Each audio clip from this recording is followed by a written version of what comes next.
আর এখানে পোস্ত বাটা দিয়ে ভাবছি একটু করে রাখছি, আলুর মানে রেজালা টাইপের মতন করছি। পেঁয়াজটাকে আগে একটু তেলের মধ্যে ভেজে নিলাম, একটু লাল লাল করে ভাজতে হবে, পেঁয়াজে যাতে কাঁচা গন্ধটা না থাকে। এর মধ্যে আমি মশলাগুলো দিয়ে দিচ্ছি। মশলা বলতে প্রথমে আমি দিয়ে দিচ্ছি হলুদ, পেঁয়াজটা নরম হতে থাকুক, হলুদটাও দিয়ে দিলাম।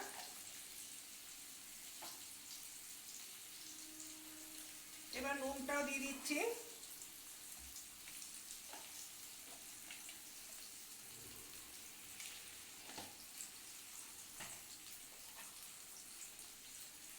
আর দিয়ে দিচ্ছি চিনি।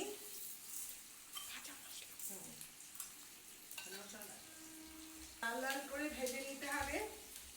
এর মধ্যে অল্প একটু ঝালের জন্য আমি একটু লঙ্কার গুঁড়ো দিয়ে দিচ্ছি, কালারটা একটু লালচে লালচে ভাবে সাদা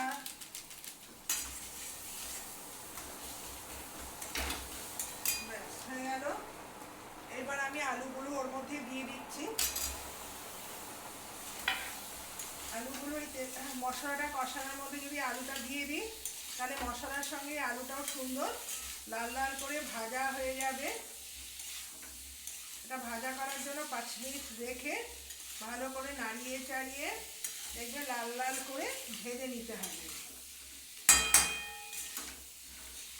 এবার আমি এর মধ্যে একটুখানি একটু পোস্ত বাটা করেছিলাম, এইটা জলের মধ্যে গুলে ওপর দিয়ে দিয়ে দেবো, কারণ ওটা ভাজা হতে হতে আমি একটু এটা শিলনোড়াতেই বাটা।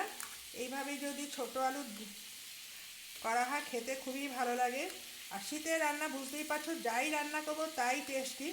শীতকালে খেতে ভালো লাগে, আর রান্না করতে বেশ না গরমকালে তো রান্না করতে ইচ্ছা করেই না। দেখো সুন্দর আলুটাও দেখো লাল লাল করে আমার ভাজা হয়ে গেছে, তার সাথে পেঁয়াজটাও ভাজা হয়ে গেছে।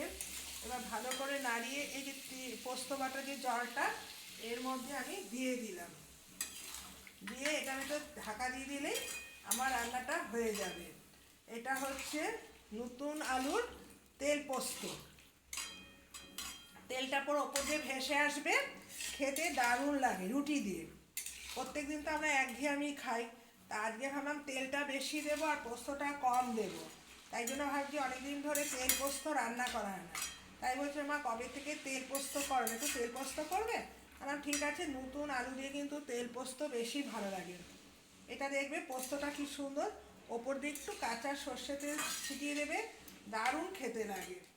তেল পোস্তর মধ্যে তো আমার দেওয়া হয়ে গেছে, রান্না হয়ে গেছে। এইবার আবার একটু কাঁচা সর্ষের তেলটা দিয়ে দিচ্ছি, আর দুটো দেবো কাঁচা লঙ্কা চিড়ে।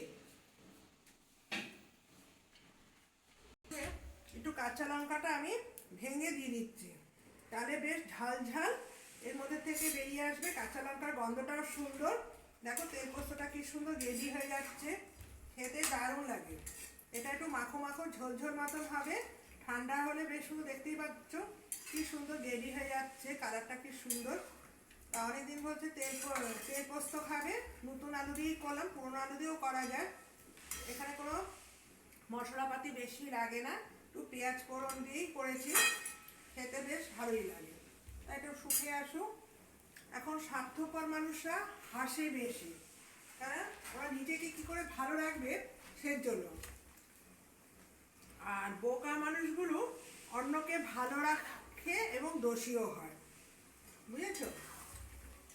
কি বলবো, বাস্তব আমাদের এত সুন্দর তৈরি হচ্ছে, এখন কেউ কোথাও দাঁড়াতেও যেন ভয় পায়।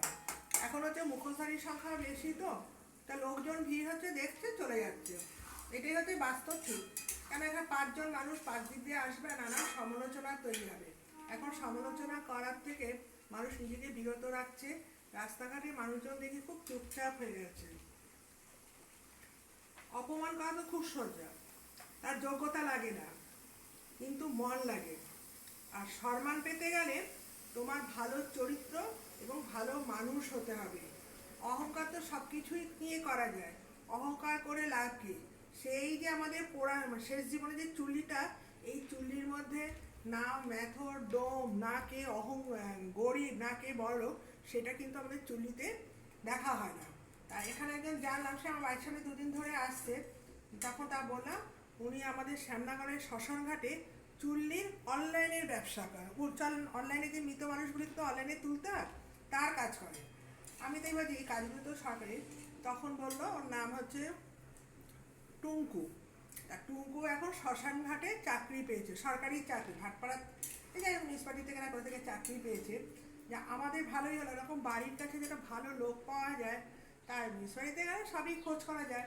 তা উনি নতুন কাজের পথে, উনি ভয় পেয়ে গেছে, গিয়ে তারপরে বলছে আরে চুল্লিতে গিয়ে 2টোর সময় একটা মৃতদেহ এসেছে, দেখে বলছে ওনারও ঘুমের চোখ। তখন বলছি এ বাবা, এই মানুষটা এত অর্থ, এত লোকে তো একটা দান করে না, তার আজকে এই অবস্থা। পরের দিন পাড়ায় এসে সবাইকে বলো, জানিস ও রাত 2টোর সময় তার মৃতদেহটাকে নিয়ে গেছে। তা কি আর বলবো, তা ধনী মানুষই হোক আর গরিব মানুষের সব, সে চুল্লিতে সবাইকেই যেতে হবে।